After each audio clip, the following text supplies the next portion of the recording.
He was in a coma for over 24 years. This man didn't know that he was going to wake up one day to become an internet sensation. You won't believe what happened to him. In the town of Albany, a young boy was playing near the railroad tracks when he came across a dead body.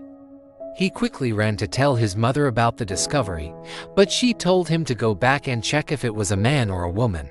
He returned and saw a pair of women's shoes. Then the boy screamed and ran home.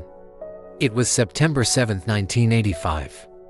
And since then, nobody had ever seen her alive again.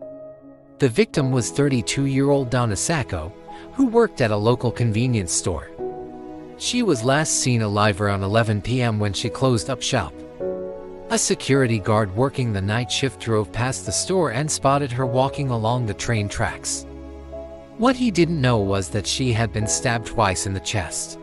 The police were called to the scene, but they couldn't find any clues except for the testimony of the guard. At first, it seemed like another unsolved murder, but after 3 weeks, a breakthrough finally occurred. A trucker traveling through the area had stopped at the same gas station where Donna had worked before and pulled over when he noticed the police presence. He informed them that he had spotted a suspicious car near the crime scene that evening. However, this wasn't too helpful. A few days later, however, a witness came forward claiming that she had seen two men arguing with a woman matching Donna's description. They were standing next to a blue van near the railroad tracks. The woman even told the police that she heard a car horn blare and then the sound of a woman screaming. After that, she never saw Donna again. The police began searching for the owner of the blue van. Eventually, they found it parked outside a house and snuck inside while the residents were at work. They uncovered some bloody clothes and sent them to the lab. But the results revealed nothing useful. Donna's blood type was AB negative, which is quite rare. None of the bloodstains could be matched to any of the suspects, so the case went cold. Over the years, the lead detective grew older and retired. He hoped that his hunch about the killer being a transient individual would one day prove correct. Now, after all these years, do you think the police will ever catch the culprit? Well, fast forward to 2015. 30 years after the brutal murder, the Albany Police Department announced that an arrest was imminent. Keep watching to find out why. Scientists from the University of North Texas were able to extract usable DNA from the clothing found in the suspect's house. It was then compared to a national database, and the results showed a partial match. However, there were no suspects in the system that matched the profile. This meant that the killer was not a repeat offender. Sadly, the case went cold once again. Then in 2018, new technology allowed the police to create a composite sketch of what the suspect might look like now. They also made a point of contacting every single resident living on the street where the van had been found. They wanted to see if anyone recognized the sketch.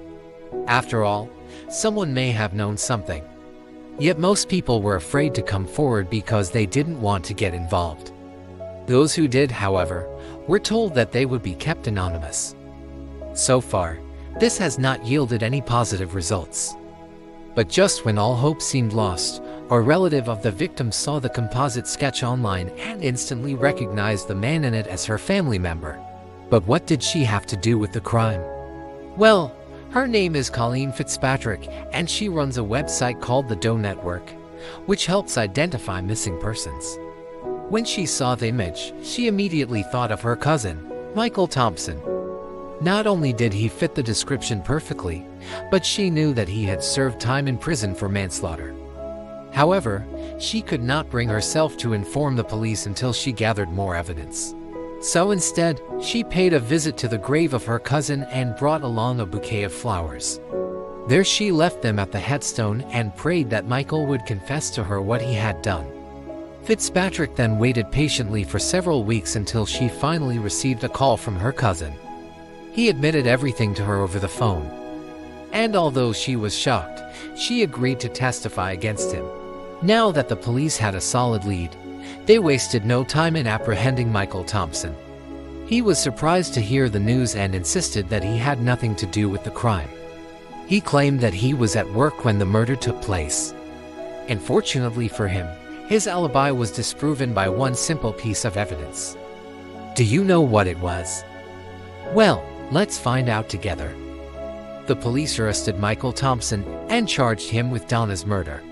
They then went to his workplace and spoke to his boss, who confirmed that he had indeed been working that night. So how could he have committed the crime? Well, security footage from the gas station where Donna worked showed that a customer had arrived at 10:55 p.m., right before her shift ended.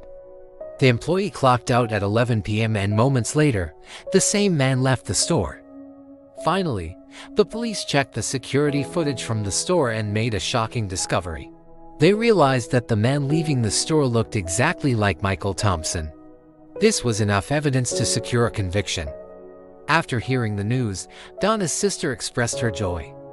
She said that their family had been waiting for justice for so long and that it felt great to finally know that the person responsible would be behind bars. Even though Thompson denied his guilt, his attorney advised him to accept the plea deal and plead guilty to manslaughter in exchange for a reduced sentence. Of course, this was still a life in prison, and besides, Thompson was already 63 years old, meaning he likely wouldn't make it out alive. But here's the thing, even though he pleaded guilty, many people still don't understand why Michael Thompson killed Donna. Her family and friends were shocked because he was not the type of person they expected to commit such a horrific crime. But here's what we know. Donna finished her shift and walked out of the store to lock up. She was wearing a heavy coat because it was autumn and she was carrying her purse. As she walked alongside the railroad tracks, she noticed that the road was blocked by a car.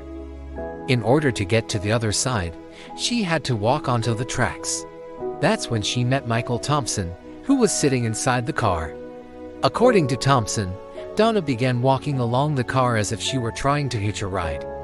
He asked her where she was headed and she responded that she needed to get home.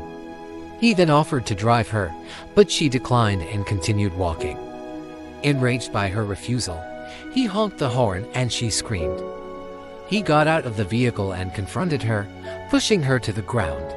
Donna fought back and scratched his face, which made him even angrier. That's when he stabbed her twice in the chest. After realizing what he had done, he drove away. What do you think of the story? Let us know your thoughts in the comments. And don't forget to like and subscribe for more updates.